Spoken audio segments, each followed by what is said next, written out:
There will come a time, and I hope it comes quite quickly, when this COVID-19 pandemic will be behind us.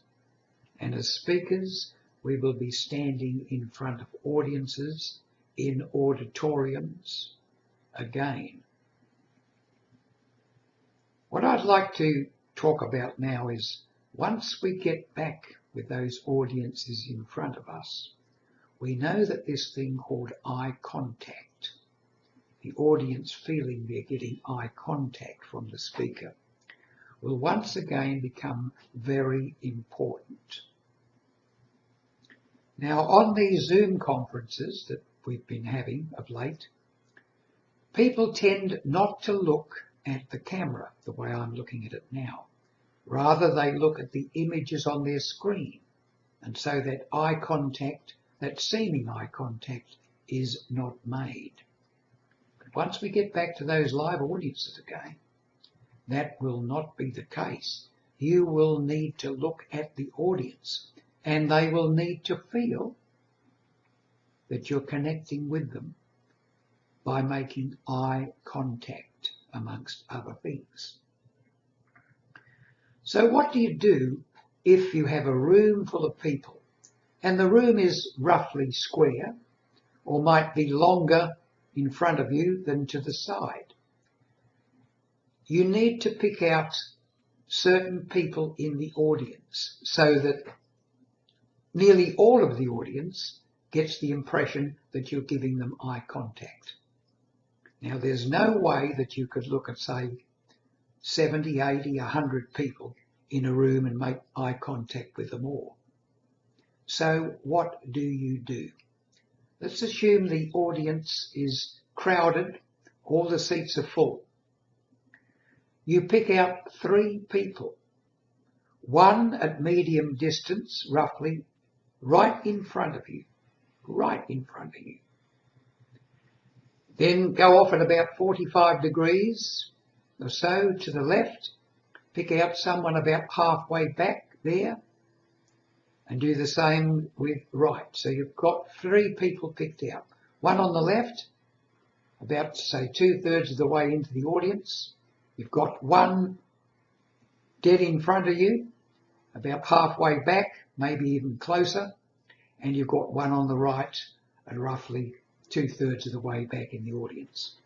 If you look at each of these people, not in turn from left to right and right to left, but staggering it, for example, looking to the left, then maybe to the centre, then to the left again and across to the right, so that it seems natural.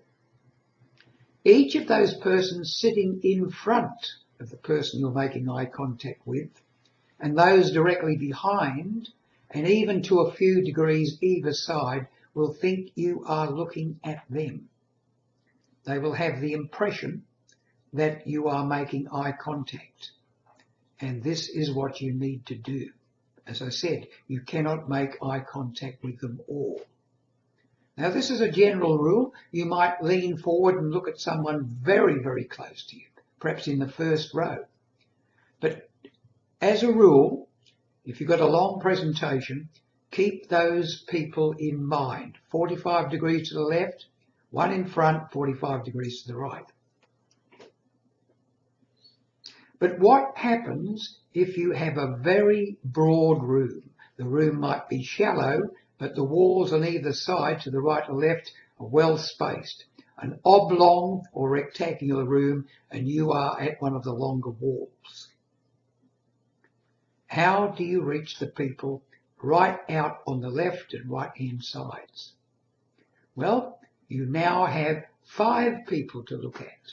Someone right out on the left wing, someone right out on the right wing, someone at 45 degrees to the left, 45 degrees to the right, and someone right in front. By moving your eye contact to these particular people randomly, the whole audience will get the impression that you are not ignoring anyone and you're giving contact or eye contact to the whole audience. Each person in that audience wants to feel that you are speaking to him or her directly. The message is personally for him or her. This is what they want, and this is what you can give them by developing the ability to use eye contact to great effect. So remember those tips that I've just given you. Someone in front, someone off to the left at 45 degrees, off to the right at 45 degrees, in a certain type of room. If the room is very broad and wide, you will need to extend that to include 5 people. That will be one right out on the left wing, one at 45 degrees to your left, one in front, one 45 degrees to the right, and one right out on the right wing. Give eye contact. The audience wants it, needs it, loves it.